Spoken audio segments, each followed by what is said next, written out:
Welcome into Heating Up. I believe this is episode 9. We're recording this on January the 12th. So it is Wednesday after the big Alabama Auburn basketball game. Do we call it the Iron Bowl? Is that think just a football You know, thing or is there's that a the lot of whole mixed rivalry? reviews on that. If it's the Iron Ball basketball or not. What do y'all think? I like it. I like Iron Bowl basketball, the IBOB. Yeah, as a basketball guy, it's not bad, but Hmm. you still kind of put it in the same field as football, and feel like we're trying to get away from that a little bit. Yeah. See, I do too. I wish I had a different name for it, but we can go with it for now. The Iron Bowl of basketball. Super Tuesday on ESPN, 8 o'clock tip. Just kind of, I know everybody's listening to the show probably knows the result, but number 4 Auburn 81, number 24 Alabama 77. Game was at Coleman Coliseum. Let me ask y'all were there in person. According to ESPN, there was like 13,474 people, which is only 88% attendance. But then Ed was saying there were signs saying it was sold out. Y'all were there. Tell me about the crowd. Oh, it was packed. Yeah, no, it's definitely it seemed sold out. And man, when it was loud when Alabama was going on their runs, it was loud in there. So If there were 2,000 seats open, they were very dispersed. That's what I mean. You couldn't tell on TV, but they don't really show around Coleman very well on TV. Like you can't really tell other than the first few rows who's anywhere. Yeah. Yeah. No, but it was a good environment. And Drew, would you say 70-30 Auburn, 30% Auburn fans, maybe 80-20, Probably. but Yeah, was, so somewhere around there. there was a good bit of Auburn fans there. Surprising they traveled on a weekday. Well, that's what I was going to ask y'all. I've been to a couple with y'all at this place as well. And I mean, we always have some Auburn fans there, but is that as many Auburn fans or maybe even visitor fans that y'all see other than like a Kentucky coming to town? Yeah, I mean, you can't really compare it to Kentucky, obviously, and Auburn being one of the closest, they travel pretty well, and other teams don't really have that great a following when they come to Coleman, and if it's a sellout, it's mostly Bama fans. If it's somebody else, but yeah, there's a good bit of Auburn fans. What do we think about midweek or weekend? Or are we disappointed that it's a midweek game? We'd like to see that game on the weekend. Does it matter at all to y'all? What do you think? Well, living 2.5 hours away, I'd wish it was on the weekend. But if I was unable to go, or if I was living in Tuscaloosa, I would have loved it just because I don't know that the middle of the week games, they just have a different vibe to them as far as atmosphere. And I don't know what it is about it, but it was a really cool vibe, and the atmosphere last night was pretty wild. Yeah, me being selfish, I'm the same way with Drew. A Saturday game is so much easier to make it down there for, make a weekend out of it. But it's still, I mean, it kind of shows what this rivalry has become. Just because on a Tuesday night, we're on ESPN and it's a packed gym, 2 ranked teams. I saw a stat that was Auburn's first win at Coleman while both teams were ranked. I think they've only played each other like 4 times total being ranked or something crazy like that. I don't know if that was just in Tuscaloosa or overall, but I mean, it's very few times. Yeah. So that was cool. So, yeah. I don't know. From my point of view, it's, from a ticket point of view, I feel like the Auburn Alabama games are going to do well anyway. So it's almost like I'm okay with them during the week and save those weekend games for a game where you might not sell as well, but it's a Saturday, but I agree as far as making the day of it. I think all the businesses would rather it be on a Saturday, get everybody in town, hanging out all day for a night game, stuff like that. But, as far as TV viewership, I mean, I feel like midweek, ESPN 8 o'clock, every national writer was watching that game and tweeting about it, and like the post game stuff. I don't know if y'all saw the Archie Miller and Sean Miller were doing their show after, and they're completely talking about the Auburn and Alabama game going through the last few minutes. I mean, you can't really buy that kind of coverage. And I mean, I think it says a lot about where we are. And the game kind of lived up to it. What y'all think? Just big picture wise, did the game live up to what it could have been? Yeah, I mean, it was kind of what you expected, with a number 4 team, Auburn coming in Coleman. You expected it to be a good battle, and it was that until the very end. When Auburn went on that run in the second half and got with 14, I kind of thought that it was down. I mean, I thought that might be it. But once Bama went on that run, then the place just lit back up, and it was really cool to experience. Yeah, no, I think Auburn going in, I think Auburn played like the number 4 team in the country. And, the whole time, me and Drew talking like Alabama's going to, even when we were up 14, I was like, it's not over. They're going to make a run. And, of course, Alabama punched once or twice. They made that big run 14-0. But it was good to see Auburn pull it out. But it's also good for Alabama team to be able to compete and make it a game. So let me ask Drew, kind of going in, not just your own thought processes, but, keep an eye on the message boards and other friends that are Alabama fans, whether they be big basketball fans or not. What was kind of the mindset going into the game? Like, was it a game where Alabama expected to win? They're favored by 3, according to Vegas. What was kind of the mindset of the fan base, whether it be friends, message board people? What are you thinking? There wasn't many positives on it, if I'm being honest, going into it, just because of the way we've played the last couple games. We did have a good win at Florida, but didn't play Tennessee too well when they came here to open SEC play. Lost to Missouri last Saturday, which was a win that we should have had on the road for sure. So and this teams they've been in a funk. We haven't really put a whole game together. So when you have the number 4 team, it's playing really tough, really good basketball right now, and you haven't put a whole game together, it's kind of defeating, and your expectations are kind of low going into it. But it was really cool to see Bama actually compete for 4 quarters for the first time in a while. And it wasn't too high going in, but it kind of mellowed out as the game went on. That's interesting to me. And I'll throw it to you next, Ed, to kind of talk about the Auburn point of view, because I feel like from an Auburn fan, it was very cautiously optimistic. Like, I wouldn't say they were pessimistic about the game, but it was like, I don't know. Like, we think we have a good team. We like our team, but we're worried that if we're going to drop one, it might be this game. I agree. I think going in the way Auburn's been playing, you get a gutsy win at Florida, and then, so going in, Auburn's playing well, but like you said, going to Coleman, we don't go there and win very much, especially when Alabama has a really good team. But, I think seeing Alabama go to Missouri and kind of not play very well, not there, even the game before, struggle a little bit, I think that just built a little bit of the confidence. But I like what you said, cautious confidence and optimism, because like you said, if there was a game, you look at our schedule to drop, this was it on the road. So let's switch a little bit. Let's stay on the what do we think going into the game, style of play. Like, I know as an Auburn fan, I was definitely cautious, but I liked our matchup. Like, I liked the style of play. I really thought, I've been harping on it all year, that Auburn has a lot of different ways they can win basketball games. And I think they kind of proved that during the game. But so that's why it wasn't super scary to me. My only big thing was Auburn can't turn the basketball over and let Alabama start getting in transition, start hitting those threes. And when they went on the run, it was a couple like bad shots by Auburn or a turnover or 2 that kind of led to that.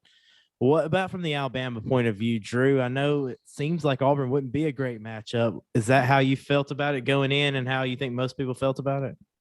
I actually kind of like the matchup as well, just because Auburn likes to play fast, and that's usually when Bama's at their best, is when teams try to speed up, get the pace of flow going. And I was talking to Ed about this during the game. Bruce Pearl's a lot like Nate Oates as far as, using a timeout to stop a team's motivation. Nate Oates is big on letting your teams play through it and try to overcome it, because he don't want to slow the game down any. He wants it to speed back up and all that. So I kind of like that aspect of it, just because, Auburn's not going to try to slow you down necessarily, because they're going to try to get out and go as well. So I feel like that's why these games have been so competitive ever since Nate Oates kind of has taken over. So you were thinking it was more of a Gonzaga Alabama matchup than a Houston Alabama matchup, or somebody who wants to, even though Auburn is big, they don't play that way, like big boy and you trying to just crash it all the time. You like that up tempo, a lot of possessions in the game. Oh, for sure. I mean, that's when Bama's at their best. When teams try to slow it down like a Houston or somebody and, drag it out and make you play possession by possession, that's when Bama kind of struggles and get in lulls. But, when teams speed up kind of like Gonzaga did, which Auburn's more physical than Gonzaga is and has different dynamics to their team. But when the more possessions, the better for Alabama, because we're trying to get as many shots up as we can and get transition points, like you said, and from their own. So that's kind of how, just kind of want to lay it out how everybody was feeling going into it, since we didn't have a show talking too much about previewing the game. But I think that's a pretty good gauge on how everybody was kind of feeling. Ed, let's jump to you, just kind of the beginning of the game. It took a while for either team to really break out. It was pretty back and forth until I think there was about 20 each. I think Auburn went on a little run, got up. I remember 29-23, but it was pretty even for a while. Talk to me about the beginning of the game. Anything standing out to you early on? Not too bad. I think but the energy, the jitters first when the game first started going. But Alabama did what I thought they would: go after Kessler. Get him in foul trouble, get him out of the game. But I thought both teams at the very beginning were executing well. I love what Auburn did. We hadn't seen it too much. They were switching screens, even with Kessler.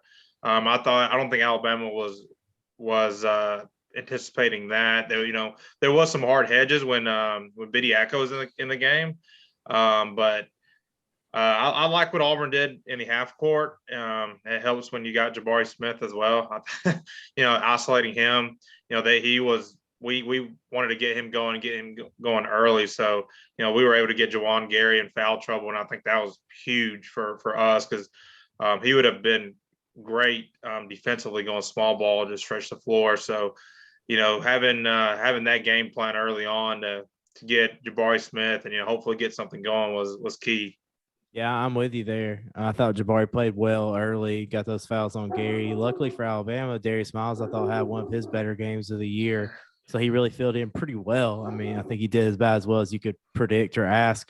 What about you, Drew? Kind of what'd you see in the first few minutes of the game? What do you think Alabama's game plan was? How do you think they were doing against, what Auburn was throwing at them? We're just kind of early in the game before anybody broke out. What were you thinking about it? They were competing, which was what you wanted to see. And as far as offensively, it's kind of bright spots. Kind of like you said, Darius Miles came in and hit a three. Noah Gurley hit a three. And you kind of got that feel, okay, we're going to have a good night shooting the ball. But, against a good defensive team, you're going to have ups and downs as far as offensive goes. Because, they're going to get into you and they're going to force bad shots. And you saw some of those too as well. Quinterly had a handful of them throughout the game, and Shaq kind of did too. And but as far as early on, the pace was good and the activity was good on both ends of the ball. It was fun to watch. I thought so too. I thought it was a really good game. I thought also for Auburn, I thought Katie Johnson played pretty well early on. Really got Auburn going a little bit when they needed something to happen.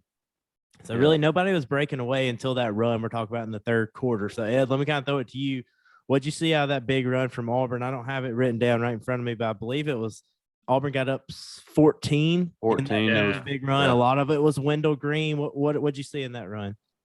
Credit Wendell Green played awesome, but I think there was two possessions back to back where Wendell got to the rim with really no the transition defense from Alabama was pretty bad, and so that gave him a little confidence. And then obviously hit that big step back three. But credit to Alabama wasn't hitting. I think they got some open looks during that run, and they weren't hitting. I think Keon Ellis missed one.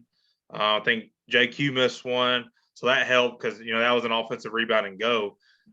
So I think it was Alabama missed shots, and then Auburn doing what they do and pushing it and getting out in front.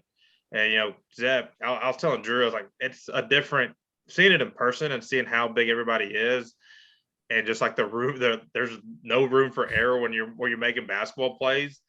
That from Wendell Green doing what he does, as small as he is, because he's tiny. I thought JQ and Shaq were small, but Wendell's smaller. But to see him do the things he does at his size is incredible. Were you surprised by that, Drew, that it seemed like Wendell gave so much trouble to Alabama there, especially during that run, that they tried a couple different ball screen defense, it seemed like, and he pretty much was having his way with a lot of them. Did that surprise you? I know you've been a fan of Wendell all year, but I was about to say, I had him in my top 5 when we did that top players list between Alabama and Auburn. And, that was kind of the story of the show. I had Jabari 1 and Wendell 5, and those two kind of took over and kept Auburn in the game and ahead of the game. Wendell hit a lot of big threes, whether it's from deep up top or in the corner, and Jabari did the same. And then that's kind of been my worry all season watching Auburn play. Like, when Zepp's in there, like that, Auburn has certain fives that I was talking to Ed about that I question a little bit. It's more of a defensive rotation. You got Zepp, Cambridge, Cardwell, and a couple more guys that aren't really offensive guys. But when you put Wendell in, the whole mood of that team just changes. You got he has kind of that Jared Harper-esque type playing style where he can pull up from deep or he can break you down and make a smart pass. So it's definitely a different dynamic with him in the game. And like you said, when Auburn went on that run, one of the big plays was when he split that screen, and there's no one at the rim to contest. So that breaks the defense down. And if you do that again the next time, you have a wide open kick out to somebody. So that was kind of key to that run. Him and Jabari was, and it's kind of the story of the whole game for Auburn. Yeah, that's funny you say that because I was writing down some notes on that run, and it is kind of like almost it's almost like an offensive coordinator, like game planning, like you hit this play and it's going to turn into this play and that play. And that's what Auburn was doing. Yeah. I mean, and if Wendell couldn't get to the rim like he was, it wouldn't have worked. But, he got to the rim and then he get into throwing one off to Kessler, I think, for a dunk. Then he finds Jabari in the corner for the other one. Then he splits one. Like, he was really carving up. I just didn't know if Alabama had trouble with any other like lead guard types this year. Have they faced anybody kind of like that gave them that kind of issue?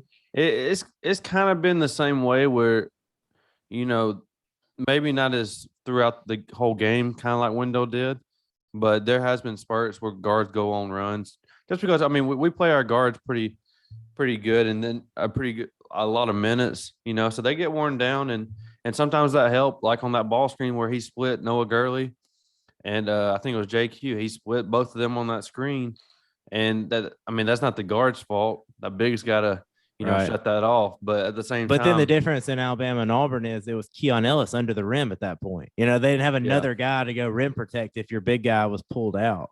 Yeah. That's just, strengths and also and weaknesses. Darius Miles was there, but he wasn't going to help off Jabbar in the corner. So that's why he left that right wide open at the rim. And that's kind of been the fault for this Bama team so far early on is,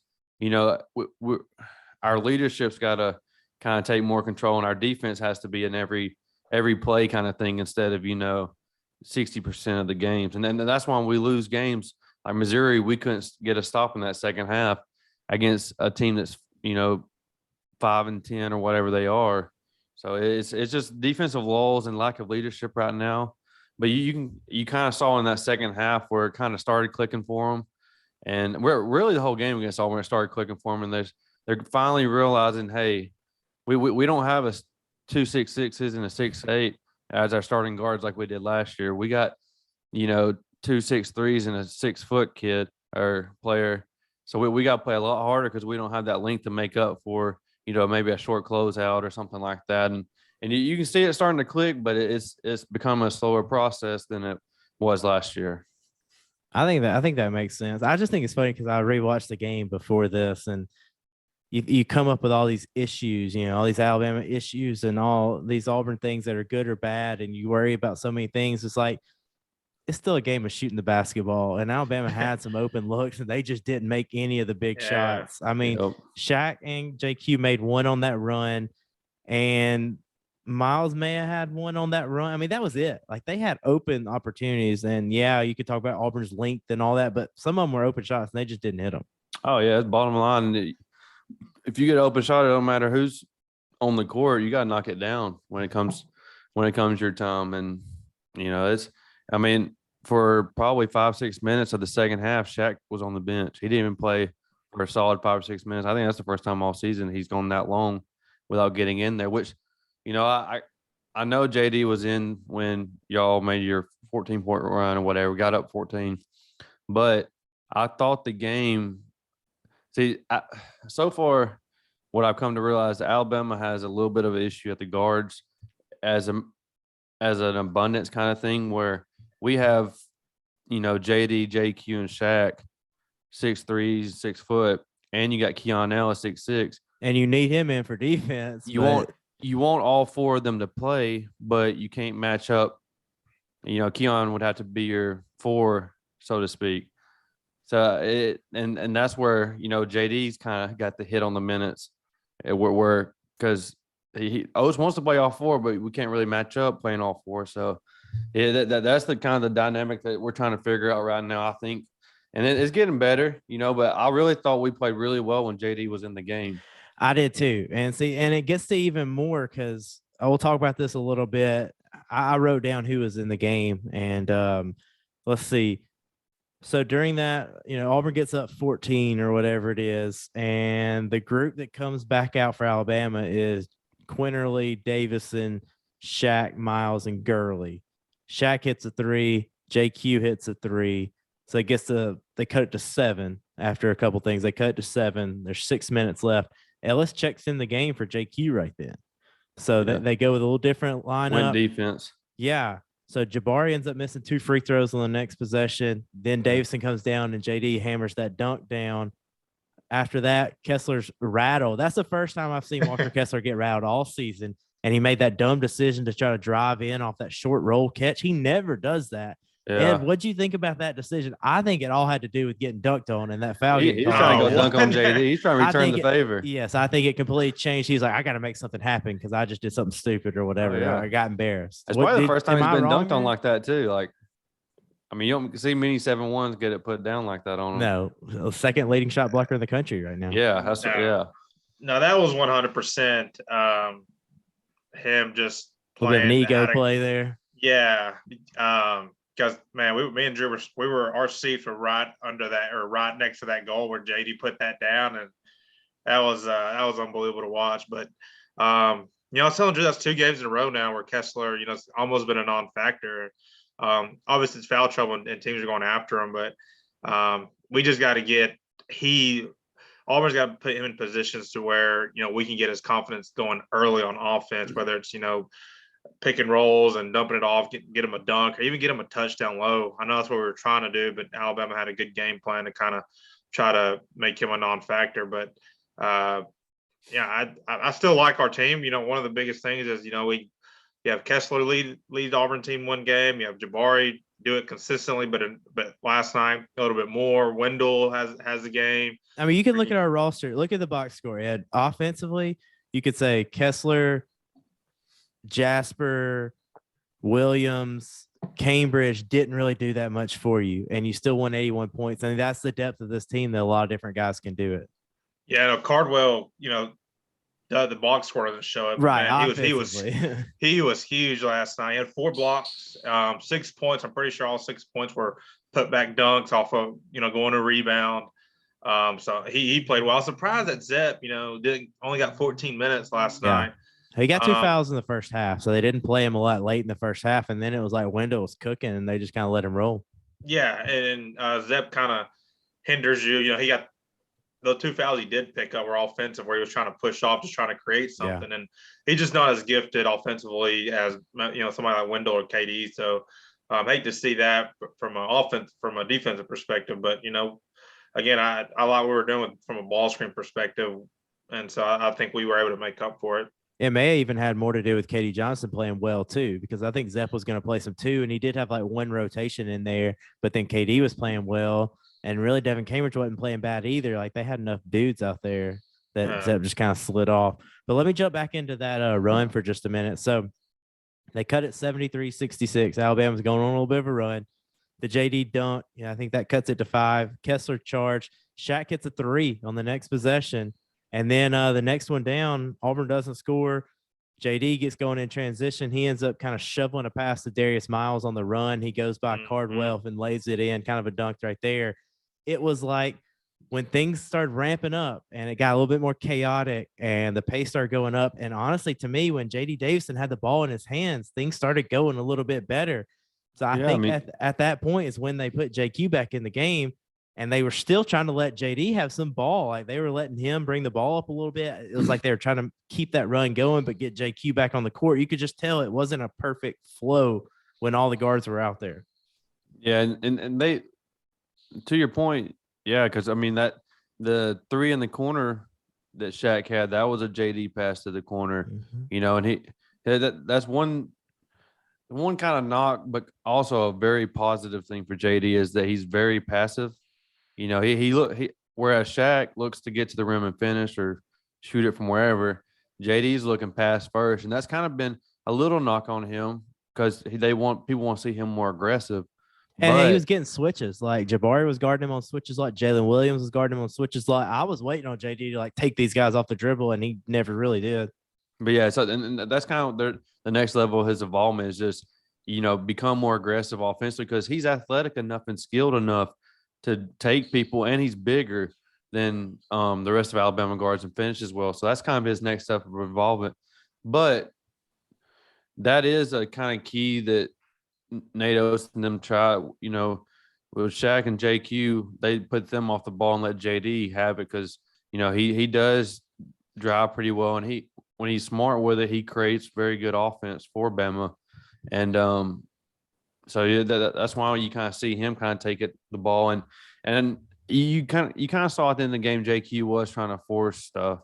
He took a wide open three at the top of the key that was a really good shot. Just left it a little short. Mm-hmm. And that might have got to his head when he had that shot in the corner. I know it's a bad pass, and corner shots are kind of hard to shoot, and you got a 6'10" Jabari Smith closing out on you. But yeah, sometimes JQ does force a little bit, but at the same time, he's also a key part to this offense. Do you think that Alabama's, with their roster being a little redundant like that, where some guys are better with the basketball or the guards being so prevalent, you kind of want to have them, you want your best five to be out there, but it might not be your best five. Your best five players might not be your best five nucleus out there. Does that put a ceiling on this team, this Alabama group? What's the difference in last year and this year? I mean, they were still pretty guard heavy last year. Yeah, they were. The only difference is Herb was 6'8" and could guard a 4 or 5, in spurts. So that's where this problem this year, where those 4 guys and Herb, you could make work. But that's kind of the problem right now, is just finding an even flow of balance for minutes to where you're optimizing all 3 of the guards and Keon Ellis. Who's playing good with who this game, who's shooting the ball well, who's breaking down the defense well. So finding that's going to be the challenge with this team going from here on out. But it's not a bad thing to have. You always want to be able to sub in a guy that can get a bucket, but it's just finding that rotation, because it is a sticky situation to have. But maybe Oates and them are kind of zeroing in on what's working and what's not. So let's move to the last 4 minutes. There was a media timeout at 3:55, and the game was tied 73-73. After all that, I think big props to Alabama for not laying down right there. I think it would have been easy to do that, and they didn't do it. So tie game, and the first possession out of it, I think Jabari gets a charge. No, sorry, that was right before the media timeout. Jabari tried to drive in and make a play, which I'm glad he did. Like, we need him to be that aggressive, and he gets a charge called on him. But after the media, Auburn comes out a little 2-3, kind of a matchup zone, really changed the pace of the game. Edgardo, what do you think about that decision? That was something a little bit different. You don't see a lot out of Bruce. Yeah, no, I liked it. I think just trying to throw something different, especially at that point. I think they still had JD at the top, so, and then whenever they were come to this, Bama was trying to run a ball screen. Alabama was kind of refusing, or Auburn was kind of refusing, trying to keep them on one side. So it was kind of, I liked it, because then they were trying to funnel it down to either Jabari, or I don't know if Cardwell was down there at the time. He was, yeah. So, and from that perspective, JD, he's shown he can shoot it, and he will shoot it, but in a tight game like that, true freshman, maybe he's a little hesitant. So I think the first possession, Ed, the very first possession coming out of that 2-3, JD had an open wing 3 and missed it. I mean, that's what we're talking about. Like you talk about, that was a good decision on defense, but it was an open look, and he just didn't make the shot. Yeah. Mm-hmm. So I like it from that perspective, especially, and big props to Bruce or Wes Flanagan, whoever made that call to come out and throw that at Alabama, throw a little a wrinkle in it. Yeah, I agree. Drew, what did you think of that? Did you feel like it changed any of the momentum for Alabama? Obviously, they didn't score as well after that, but what did you think of coming out of the media, doing something a little bit different late in the game, just from a coaching point of view? Yeah, it can. That's kind of the thought process behind changing up right after timeouts, just because especially when a team just went on a run. Kind of, I know it's a more transition, faster pace, but you've been facing man the whole game. You had to think Oates had something kind of drawn up for man, and then you come out there and Auburn's in the zone defense, then you got to rethink, and you're kind of just defaulting back to one of your zone sets. Has Alabama been played zone very much this year? I can't imagine they really would with their personnel. You would think don't zone Alabama. Yeah, not a whole lot. There's been a couple teams that do it for short stints, kind of just to change it up like Auburn did. But yeah, it was a good call. I mean, like you said, we got a good shot.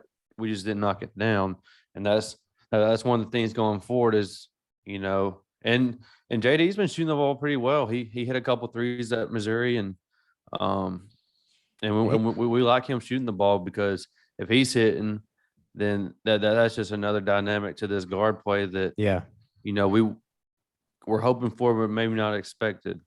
That I agree with you. If you believe in your personnel, then you can't really be too upset with anything that went on last night. You just got to hope that they play better and shoot the ball better, and you know. I guarantee Natos would have been more mad that if JD didn't shoot that than, you know, if he did shoot it and miss. Yeah, I agree with that. Kind of like at the end of the game, you know, he's still curious to why JQ didn't shoot that ball in the corner. Yeah, I watched this post game. He didn't hold back there. I mean, he didn't blast him, but he was like, I don't understand. I didn't ask him, but I don't know why he didn't take that shot. Maybe he didn't catch it clean, but yeah, I give them the confidence to shoot the open shot. And I mean, they have to, they need to for the offense. Exactly. So if you look back at kind of the game log there, so we're at 3 minutes and something left. JD misses that three. Jabari gets fouled on the other end. He shoots two. Boy, he's hard matchup in that kind of pinch post, that mid-range area. I think Auburn's got to do a better job of getting him the basketball there. They were trying to do some stuff, and Miles was making it really difficult. But boy, I mean, it's hard to guard 6'10" right there. And I mean, for 18 years old, he sure is pretty savvy at getting shots up and getting fouled. And I mean, it's pretty impressive. Dude, and you know, you talk about that being 18 years old, like there towards the end, he looked at Bruce and looked at the team and said, clear out. Let me get into this spot right here. And of course, you know, credit to Darius Miles. I was impressed by his defense. He's long. I mean, he's not 6'10", but you know, he's long. You know, he's a good 6'7", Drew, 6'8". Probably 6'8". Yeah. Yeah, I mean that he's a sophomore. He's going to be tough. But did that surprise you, Drew? I mean, he hasn't. I think y'all have even said it on the podcast early in the year. This guy's got a lot of offensive skill. He doesn't really play defense and rebound very much. I mean, does that show you that he's capable of that? And he's just got to be able to get ready and have that motivation every night. He can't just wait for you got a top 5 pick coming at you. 100%. Everyone knows that it's there with his potential. You know, that's why he's been getting playing time, even playing bad defense. But he's kind of been when Shaq came in and JQ came in, they didn't know how to play defense either. They've been an ongoing project for Oates and staff to kind of get them caught up to speed because they're offensive players, they're scorers. And Miles was kind of that same way where, you know, he's got really good size, really good length, but he's just been scoring the ball his whole life. So they're trying to get him to learn this defensive side of the ball so he can play in these big games and play big minutes and help us on that side of the ball. But I'm like y'all, I was really impressed. You know, I knew Juwan Gary would start on Jabari. I didn't know how it would go. Obviously, it didn't go well because he couldn't stay in the game. But Darius Miles was really big because, you know, Jabari was getting his way with Gary, which Gary is a little bit smaller. But with Darius in there, his life was a lot more difficult. And you kind of saw that 18-year-old freshman body where, you know, he was kind of getting pushed. Like he wanted that ball and that, like you said, that short post right there because that's his go-to spot. But he was kind of getting pushed off of that spot and having to catch it farther out and make different plays, which, you know, that 15-foot turnaround step back he's got was unguardable. But, you know what? I'd rather him shoot that than catch it in the short post and, you know, go up over you or something like that. Yeah. Yeah. When he catches in that short corner and you let him face up, he gives you a jab or two. Like Ed, how does he get that off every single time? How does he either make that or get fouled almost every single time? Did you read that article I sent? Yeah. On you know, they were talking about like Drew from the ringer. Yeah, that jab step. It's like he jabs once and twice, and if he sees you back up, it's going up. But if you stay where you're at, hell, he still might go up probably. That's what I'm saying. It still goes up. But even then, like there was a few times he took it to the rim. In the first half, I think he finished one or two, but in the second half, I think he caught a charge, and there was one where, he tried to go up, and to Drew's point, he just got kind of big boyed. It could have been a foul, but at that point in the game, I think it was just a physical play, and I thought it was a good no call. But it's good to see him do that. He's going to have to do it more because there's going to be more, Darius Miles type guys in the SEC that he's going to have to face, and he's not going to be able to just freely do what he wants from a shooting perspective. So getting back to the game log, I think the next time down, Shaq got to the free throw line and knocked down both of his. So we're tied at 75-75, right at 3 minutes left. Then I thought Alabama got a really clean look for Noah Gurley, and he just missed it. He played a little bit better, I thought, but a good shooter, clean look, and he just missed it. Then the game got a little helter-skelter there for a minute, a couple like loose ball type things. Gurley had a big block on Wendell Green. Wendell went to the other, he went to the other side of the rim to finish it, and Gurley made a heck of a play. Yeah. Did that tell y'all anything about, hey, maybe Gurley's got a little bit more in him that if he's bringing it some more, he could really help? Hey, these last few games, Noah Gurley has been the Noah Gurley we expected to come to Alabama and play. He's been hitting big shots, making good post moves and finish. He had a few in this game.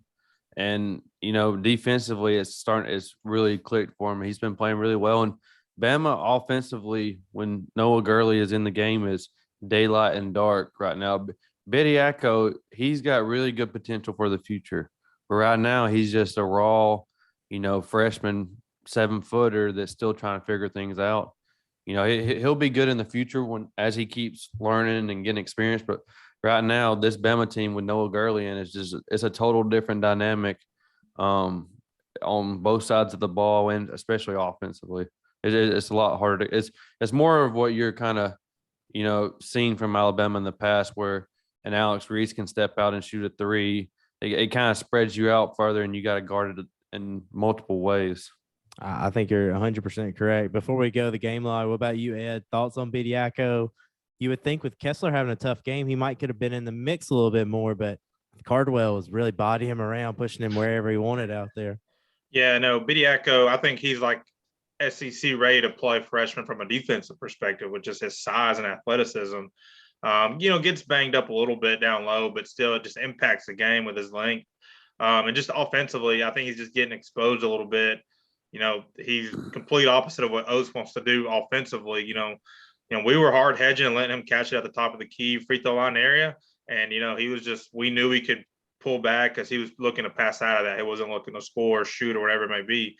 So Noah Gurley, man, that block was unbelievable, because I honestly thought Wendell was going to finish on the right side. I honestly think he should have, but for Noah Gurley to be able to read that he was going to reverse it and then just pin that was a very athletic play. And to Drew's point, Noah Gurley, if he continues to progress like he has, I think you'll start seeing some things click for Alabama offensively. And another note I saw, there were only 2 players on Alabama that had a positive plus-minus, and it was Noah Gurley and J.D. Davison. I think that's pretty telling if eye test watching that game. Yeah, 100%. I think you could kind of see that too. I mean, I felt like we were a lot better when them two were in the game. I think so too. So keeping up with the game log, there's 2:28 left at that point after a couple kind of missed possessions both sides. Quinterly checks back into the game for Ellis at that point. So that was JD had been running the team pretty much. And that's when I made a note that even though JQ came back in the game, JD had the ball and they were trying to run something for him at the top. Let's see. That was a big possession. So it's a tie game, 75-75. Alabama's got the ball with 2:20 left. And Shaq airballed a 3. I'm not sure what that was, a forced shot or what was going on there. Do y'all remember that possession? Yeah, it almost looked long. I know it was on our side, but it almost looked long and to the left. But I think, if I'm not mistaken, from my if I'm not mistaken, he refused the ball screen and then kind of faded away and shot a 3. But it was over somebody. I don't know who it was, but it was over somebody. So it was definitely contested. But I think at that point it was forced. But I think if you're JQ, you come off that screen and try to create, either get to the rim, get a foul, and get to the free throw line, or find somebody else. It was Shaq with a 3, I believe. JQ missed one badly and other one, but that was Shaq. Oh, that was Shaq? Yeah. On that left wing, I think, what y'all were talking about. Yeah. I mean, ultimate confidence in him shooting the basketball, but he is a lot better in rhythm. But if he's feeling it, he's feeling it, I guess. And then really the last, I guess, bucket for Auburn is the next possession down. KD Johnson just went and made a play, went through three guys, Man, and that threw was it a up tough. there. Drew, That tell him was about that tough as play. hell, man. I still don't know how he got that up. We were sitting on the opposite baseline, and from our angle, like this dude is just it's a bull in a china shop when he gets that ball, and like he made a move and stumbled and flipped it up, and it went over the front of the rim and banked in. I don't know how he made that. Props to him because that was an unbelievable shot. That was like on Gurley, I'm pretty sure. Like Yeah, he went up and He was 1 on Gurley, 3. Yeah, of course. Gurley did a good job not to foul and made it super difficult for KD, but somehow he hung up there and threw it off the backboard. It went in. I was telling Drew, man, I'd hate to be a referee and have to call a game where KD Johnson's in because he puts the pressure on you. He makes you call a foul call, or he's gonna stand up and do what he does and then smile at you. It's like, man, I don't know if I like this guy, hate this guy. He's nice, he's mean. I was about to say early in the first half, he had a fast break, and it was him and JD Davison. And he literally went halfway across the lane to make contact with JD Davison to draw a foul. He drew a foul, but the dude jumped halfway across the lane to draw the foul. He did. That is all accurate. And I expect nothing less. And honestly, I expect him to make those shots at this point. I mean, he makes them more than he doesn't late in the game. Yeah. He does. But it's not, it's so gutsy when you have a guy, Wendell Green, who's been cooking. You got Jabari getting whatever he wants. You got Allen Flanagan that can make a move it. But, KD Johnson is the guy who says, give me the basketball. I'm going to make it happen. Oh, yeah. There ain't no question about his confidence. So he goes up 2, or Auburn goes up 2. I believe the next time down, Noah Gurley gets fouled, makes both free throws. So we're back at a tie game, 77-77 with 1:42 left. Auburn basketball, and there must have been a dead ball because Ellis checks back in the game for JQ. So they really are worried about defense right there a little bit to get JQ off the court. It ended up being a terrible possession for Auburn and get late clock, and Wendell took some deep three that he almost airballed or something. He did airball because KD and Jabari, that's when they ran into each other. Yeah. So 77-77. Luckily, that gives a dead ball for Alabama to get JQ back in the game. There's 1:17 left. Cardwell checks in the game for Auburn. They put Cardwell in for Jalen. And I believe this was Gurley had a missed layup on this possession. Alabama gets the offensive rebound. They kick it to JQ at the top for an uncontested 3, and he missed it again. It's like you can you pick this game apart so many times, but there are at least 6 opportunities for Alabama just to have an open 3 and knock it down. It changes everything. Exactly. And that's one of the easiest ones to make. Offensive rebound, kick out. You're right there. So hard to guard that. Yeah, he left it short. Yeah, it was just surprising there. And then Allen Flanagan grabs a massive rebound right there and gets fouled. Ellis fouls him. Flanagan goes 58 seconds left, knocked down both free throws. And then here's the big possession. Tell me why JQ does not take this shot in the corner. Auburn's up by 2. There's like 40-something seconds left. It was a tough pass. It kind of led him to the corner, maybe behind the backboard. I was about to say the pass was off. It wasn't one that he just caught in a shooter's pocket and just got hesitant. It was a bad pass, and he kind of moved to the side a little bit. I don't know if that threw him off and he just didn't want to do it or what, or maybe he knew Jabari was there and he was a ways away. People are saying that, but if you go back and watch that again, he was not close. It was a 2-3 zone. It was some mix up where they sent somebody to the other side, and then KD Johnson had to make a decision. He was the only guy on the backside. After the ball screen, Noah Gurley was at the top. And then the corner was JQ, and he decided to try to blitz that and either try to make a steal or contest Gurley, and that worked. But then it was a skip wide open in the corner for Quinterly. I mean, did you have any thoughts that y'all were at the game that he wasn't going to shoot that basketball? I mean, on TV, it was like, whoa, shoot the ball. It was a shocker. Yeah. Was it a shocker in person too? 100%. Yeah, my heart sunk. When he catches it wide open, like, shoot, here you go. He's about to hit this. And then it wasn't, I mean, he was in the corner, but it wasn't like behind the backboard. I think it was just a mixture of, I don't know.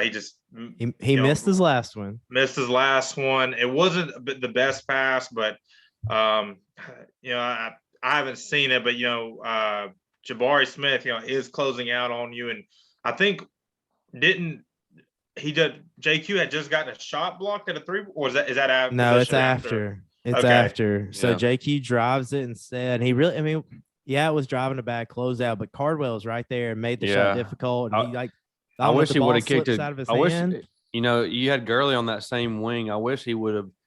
He shot fake Jabbar and he drove past him. I wish he would have kicked it for that wing 3 for Noah Gurley. But speed in the mix of the game, you can't really be. I mean, he may not have seen that, and it's easy for me, someone sitting on the baseline right there beside him, to pick that out. But it just seems weird though if you're hesitant to take the shot, yet then you're gonna go make this play over 6'10" Dylan Cardwell. I don't know. And that's one thing about JQ is he has that touch. Like he's a player that he could have did the little floater from 4 feet or something like that. He didn't have to go all the way to Cardwell and try to get a foul or finish over him or whatever he was trying to do.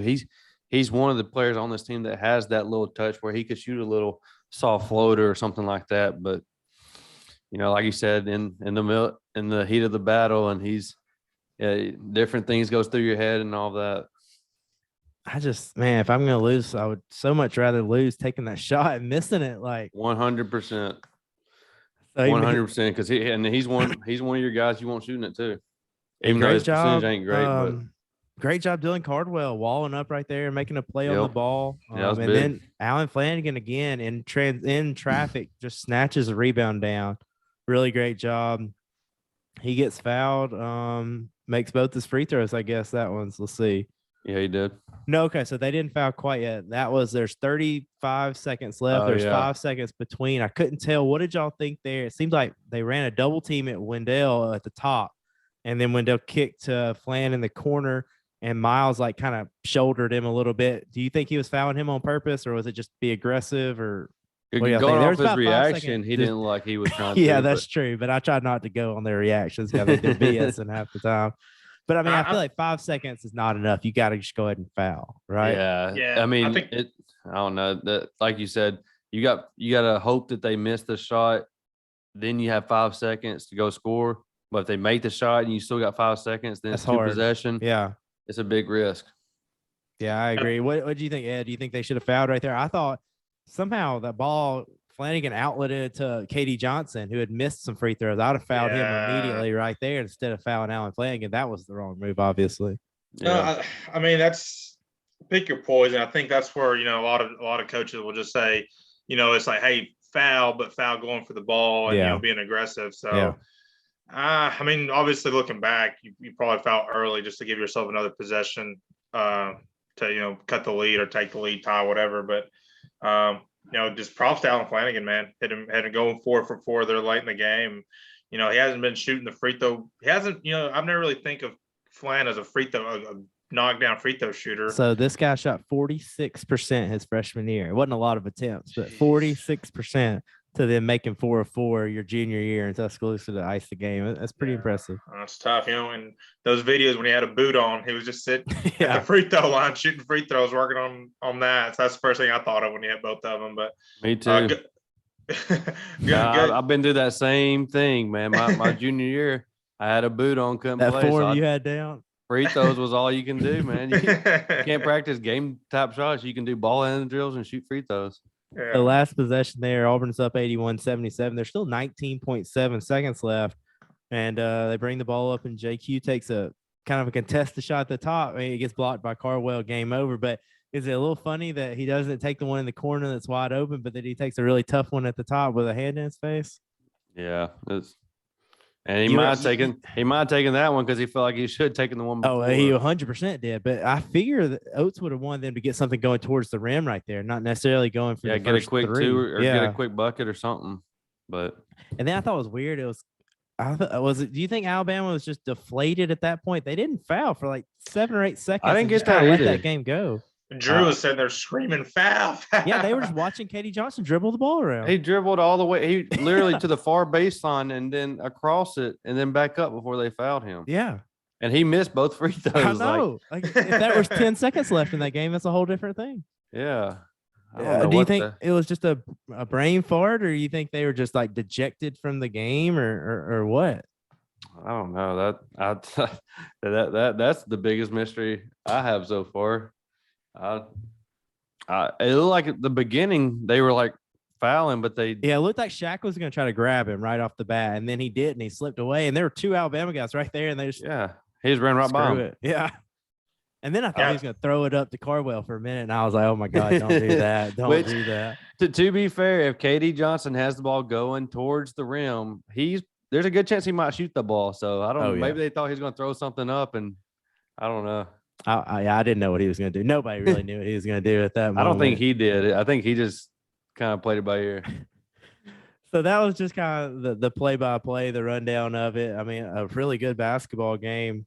Let's jump into a little bit of player points before we get here. Any kind of player stats. I mean, obviously, Jabari Smith's 25 points. He was 8 of 14, 3 of 6 from the three-point line, 7 rebounds. What about 34 minutes? Ed, a little surprising there. This is the first time Bruce has really pushed anybody minutes-wise. 34 and I know that doesn't seem like a lot, but it is for Auburn. 34 for Jabari and 32 for Wendell Green. What did you think of that decision? Do you think it was just kind of the foul trouble with Kessler changed that a little bit, or is that a conscious choice that we're going to play Jabari a little bit more? I mean, obviously, offensively, he was going, right? So I think obviously you're going to try to play him a little bit more because of that. But I think a lot of it's because of Kessler. You know, Kessler played 12 minutes, ended up fouling out of the game. And so you know, Jabari Smith had a very good defensive game. Obviously he was, you know, getting deflections. You know, I think he got JQ once and somebody else, but you know, he was contesting. You know, he pinned that one with two hands on the backboard, but he was contesting down low. So I think it's a mixture of just he was really going offensively, and you still want a 6'10" guy out there, you know, as a presence defensively as a rim protector. So there's a little bit of both, but you know, I really don't. I don't see Jabari playing that many minutes every single time. You know, our depth, but you know, I'm not mad if he does though. But just the way Bruce does, I think you'll see other guys getting a little bit more. Also, 32 minutes for KD Johnson, 13 points, 8 rebounds for KD, and 3 assists. A really good game from him. Moving over. Go ahead. I'm kind of opposite on that though. You know, I think that kind of speaks on how big this game was, and you know, I got the vibe when Jabari or Wendell wasn't on the court, they didn't have anyone to really stop runs. You know, like when Jabari was on there, him and Wendell, that and KD did it too. But that was one big thing they did was when Bama's may have had something start to go, they were the go-to players to kind of end that run or hit a big shot. But when you had them out of the game, I don't know, it's kind of, I guess more y'all's defensive unit was in there. And that's when Bama kind of got things going because, you know, you lose that threat. So I think that's kind of why they had to play those big minutes because they were not only the ones carrying the team offensively, but they were also the ones, you know, trying to stop Bama from getting anything going as well on the other side of the ball. I think that makes sense. I just think a lot of it had to do with Kessler not being out there as much. While he's not somebody you're going to run you your had, stuff you had through. Cardwell playing well too, though. So yeah, he played 18 minutes, but I mean, you know, he and Kessler combined for 20 minutes 30 minutes when usually that's all 40. You know, that's 10 minutes that Auburn played Jalen and Jabari together, which is a little different. Yeah. But no, I agree with what you're saying. I mean, I'm all for that, but Bruce just doesn't seem to want to play his guys that many minutes. Well, and it's probably game to game too. If you're that, I keep calling y'all's defensive unit when it's basically when Jabari and Wendell's out of the game. That unit, if they're playing well against a team, then you don't necessarily have to rely on them to, you know, if they're getting stops, then you don't have to rely on that. But if you have a team that's scoring, you got to put one of them two back in there, hoping that they just, you know, end that run and get the momentum to shift. I think more we get into the season that Alan Flanagan will be more of a guy who can get out there and get a bucket and will help where one of the three of those guys are out there at all times. But I agree with you. And one other bench guy I wanted to mention, we'll get to Cardwell right after this, but Devin Cambridge only played 14 minutes, but he was 2 of 3 from the field. He had 5 rebounds and a block. He had 4 points. I thought he played pretty well, just kind of playing his role. A guy that helps out by just doing the little things and not turning the basketball over and playing defense against an Alabama group that's got a lot of guards. They needed somebody to do it. I saw him get cooked one time by Quinterly at the top. Like, he can't really guard point guards, but the rest of the guys he can guard a little bit. So I want to give Cambridge a shout out. I like the idea of him on JQ, even though I remember that play, but that length, he's an athletic guard that can play defense. So I like that move. Ed, let me throw it to you though. Dylan Cardwell's got to get some more love on this before we go. 18 minutes, 3 of 4, 6 rebounds, 4 blocks, 6 points. Auburn didn't win that game without Cardwell playing good minutes after Kessler happened. What'd you think out of his performance?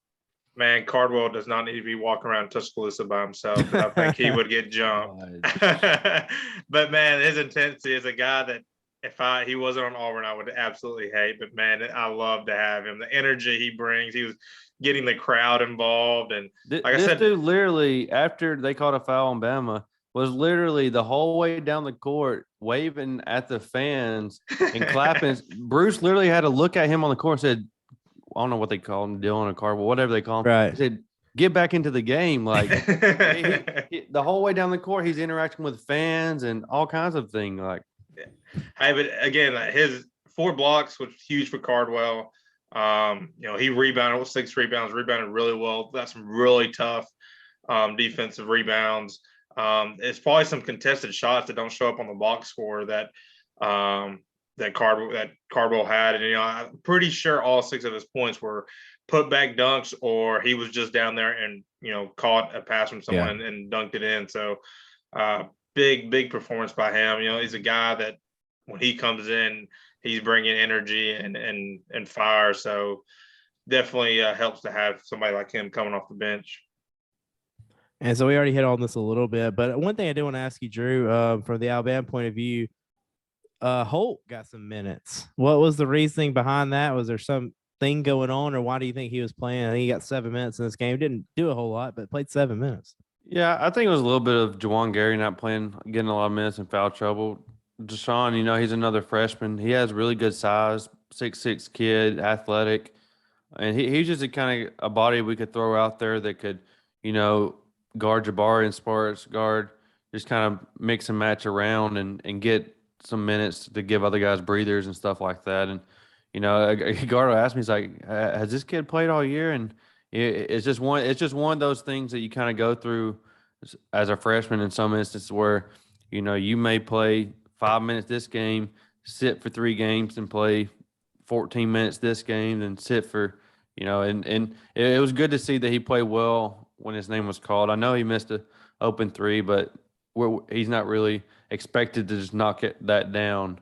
That jump shot, he's leaning sideways. He's falling. Line drive. That was I didn't like the look of that shot. Drew, let me ask you this: if the kid from Texas Tech that tore his ACL right before the season, whose minutes would he be taking away? He'd be in that same window. He's got good size, he's really long arms. He'd be in there with, he'd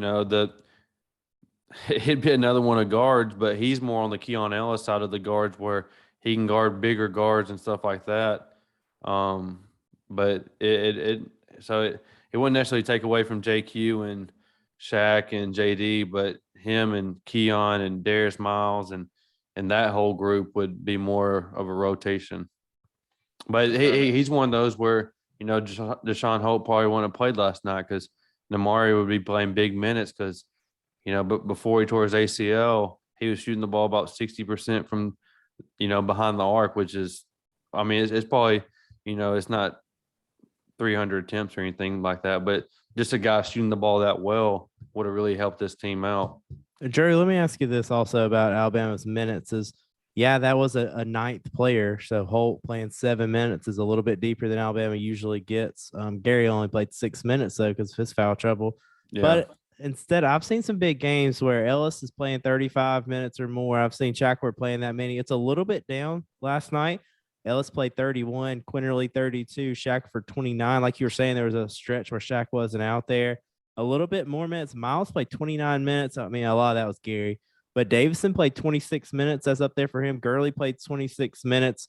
Do you think what was the reasoning by going a little bit more balanced in the minutes with the bench and the starters? Do you think it has to do with how Auburn plays, playing more guys, just the intensity of the game?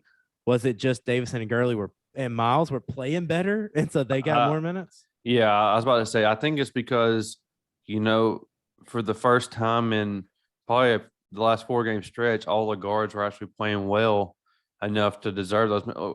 I mean, don't get JD and JQ and Shaq, they're going to get those minutes. It's going to be in the 30s or right at 30, regardless. But, when JD's playing, that's 2 straight games where he's had, 2 or less turnovers and he's had, 4 assists or whatever it is. So when he's playing like he is, his minutes are going to start to go up, and those other guys, you'll start seeing more balanced all around approach. And if Darius Miles continues to play well, then you're going to see his minutes, stay up in the high 20s probably. And that's kind of what the bright side I took out of this Auburn game was we finally had a game where we may not have shot the ball well, but the guards and your forwards were actually competing and playing well all together, and it was first time in a full game we've had that. So if we can just get those open shots to fall, this team can start taking that next level and start playing at the Bama we're kind of hoping to see this year coming into it. See, and I feel the exact same way about Auburn. Is I feel like there's a lot of things that didn't go right in that game, like a lot of the areas where we could have played a whole lot better and still beat Alabama on the road by 4. Like that. And what did this game affect your ceiling at all of what you think this Auburn team can do? To me, it did a little bit. It made me think, hey, even if we don't play our best, we can beat a really quality opponent because I think that much of Alabama. Did this game affect your ceiling at all? No, I think all year long as we progress, especially once we got an SEC play, I was like, man, we have the pieces to be like the top SEC team, and then make a run in March. I think it's just increases the confidence level that this team has and the potential this team has. Not having Kessler and knowing the player that he can bring, that he can be in the different dynamic that he has. That's positive. And and the thing with Jabari, Jabari doing what he did, that's going to be in every. He may not be 25, but he's going to have that impact every night. So, just seeing that consistency and be able to go to the road and to Alabama and win. I mean, that speaks volumes. The last team to be able to go into Alabama was that Final Four team. So, it takes a really good team to go into Coleman and win. So it's looking forward to the rest of SEC play. Playing the Kentuckys and surprisingly A&M's. A&M's having a solid start. So, seeing, because I think Kentucky's another team that's getting better as the season goes on. They're starting to figure it out, who their players are. So that'll be a good matchup. But again, I think a lot of people agree. I'll jump on the bandwagon of what everybody's now saying is Auburn's probably the best team in the SEC. I think for me, it kind of revealed the Auburn team that I expect to see in big games. You had your scorers leading the charge in a big game, and against lesser opponents, you kind of saw more sporadic scoring from the team. But when it gets down to crunch time and you're playing these big games on the road or at a neutral site or even at home, and it's just a really good opponent, your alphas kind of step up. And I think you did said that for a couple Auburn. Weeks ago. You were looking for Auburn to do that, and like Jabari to really step up and be that guy. You said that a few weeks ago. Yeah. So when you get in these big games, you see those, your Zeps and guys, they still contribute, but it's not necessarily from a scoring category. You see your Jabaris and your Wendells and your KDs kind of take that forward approach and take on that burden. And I think that was what was kind of big for Auburn, is they don't really, speak to your ceiling or anything like that, but it kind of gives you the reassurance of, all right, these are our guys when it comes time to crunch time, and this is who we expect to step up because this is their role for this team. That makes sense to me. I like that a lot. I guess my takeaway would just be feeling a little bit better about the guard play. Pretty much Wendell Green, just feeling a little bit better that Alabama didn't affect him that much and turn him over and put Auburn in a bad spot. I was a little bit worried about that. I just still wasn't sure. I wanted to see it a little bit more away from home, somebody really good. So that was kind of my takeaway. Just a little preview of the weekend before we go. Who's Alabama got coming up Saturday? We got Mississippi State, I believe. They're not bad. State's pretty good. They're the one team I cannot figure out. We go to Mississippi State. So much Like right talent. now, they're playing Georgia. Yeah, I was just about to check because I knew they were playing right now. They ended up winning by 16, but I was watching early in the second half, and it was a 40-40 game and stuff like that. Y'all see this Arkansas Missouri score? No, I haven't even looked at it. Halftime, Arkansas 49, Missouri 15. See that, How did Alabama? Okay, before we go, how did Alabama lose to Missouri? that's our kryptonite, man. Nate Oates has not won at Missouri. It's every team's got that team that it struggles, and so far it's been at Missouri. There was like nobody game there. Like it was a joke. Yeah. I don't know what it was, but I even felt in the first half, near halftime, we got up like 10. I was like, this team cannot play with us.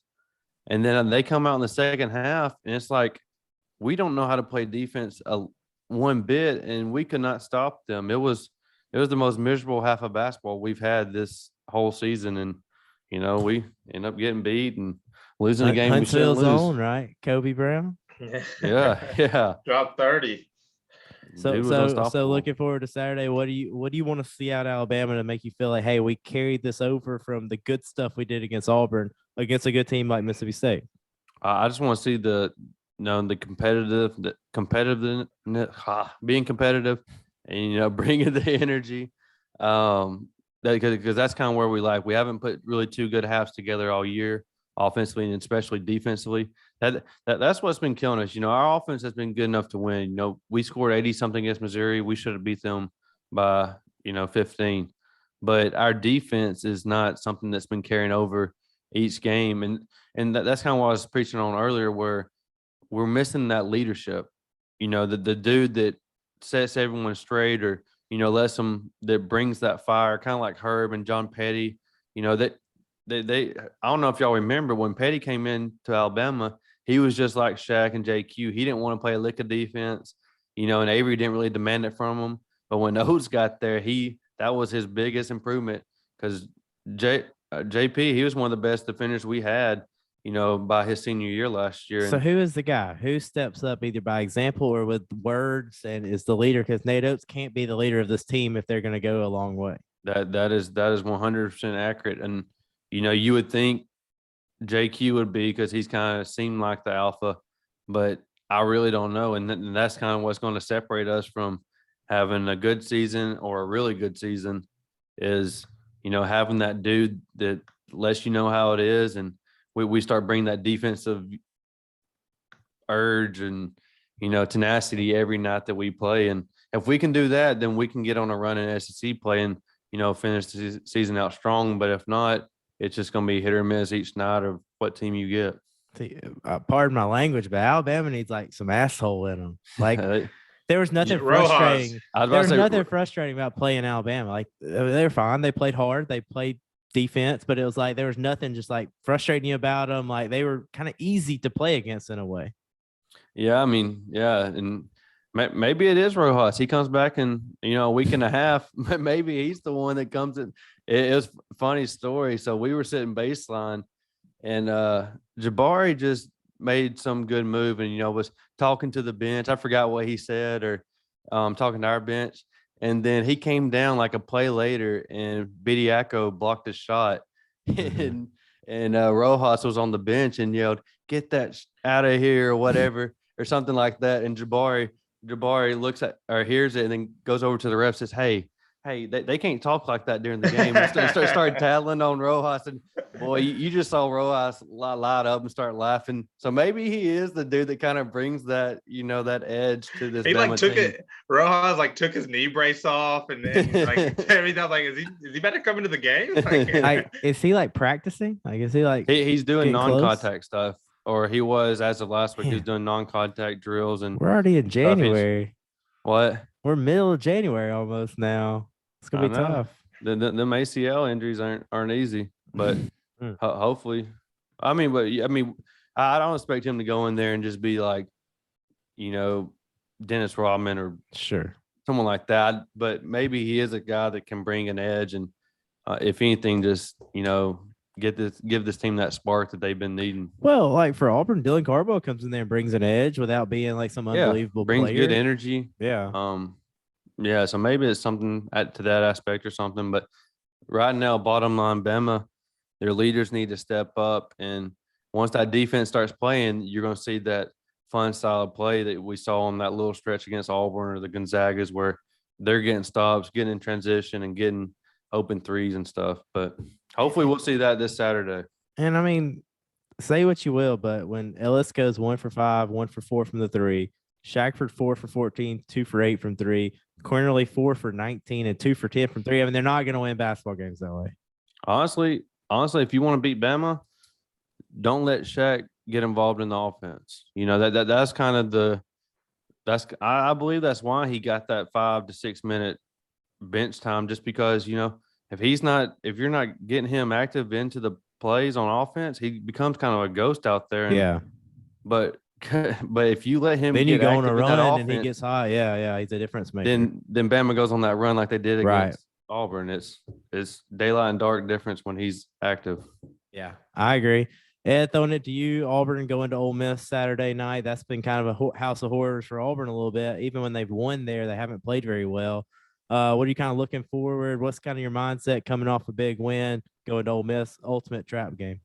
Yeah, looking at Ole Miss and their roster, they match up well with Auburn. They got a Brooks, a center that transferred from Miami, 7-footer. Brakefield transferred from Duke, probably going to match up with Jabari, probably try to body him up. And they got really good guard play. Deshaun Ruffin, super athletic, small but super athletic, and Matt Murrell, he was a top 50 recruit for them. I think he had like 30 the other night, or played really, really well. So hopefully, looking for this team to come out and play with that same energy and that they did at Coleman, and not kind of have lay an egg just coming off that big win. So looking for them to bring that intensity and prove that they can once again play well on the road. The teams that have won the SEC in the past 2 or 3 years, or they go on the road and they get big SEC wins. So looking to see Auburn do the same thing on Saturday. I completely agree. I'm right there with you. And my last thing is just, I know it feels better because my team won, but that sure was nice to be in the national spotlight. And I know y'all were at the game, so it's even more impressive. But watching on TV and hearing all the post-game stuff, like, leading off SportsCenter, leading off SEC Now with the Auburn-Alabama game, I mean, that's just kind of fun, For sure. It's crazy the difference. We was talking about that, on the way down there and at the game, how, us and y'all, we used to be able to just walk into the arena and sit wherever you want. And, I remember coming to an Auburn, Missouri game when y'all were students there. And I walked into the student section, sat down, and just, watched the game like I was. Watched Jordan Clarkson drop 30 on us and just cook that all terrible Auburn and team. Bama was the same way, man. You could walk in and just sit down and watch the game. It wasn't a crazy environment or nothing, but now they were turning students away last night at the game, because they just didn't have any more seats in the student section. So it's a crazy thing to see, but it's also fun. Yeah, and get rid of. They didn't do it last night. I'm glad they didn't, even though they were doing it because Auburn lost the football game. But stop with the whole football trophy at halftime. We needed that back in the day when we couldn't get people in the seats. We don't need that anymore. Let's just do it after the football games.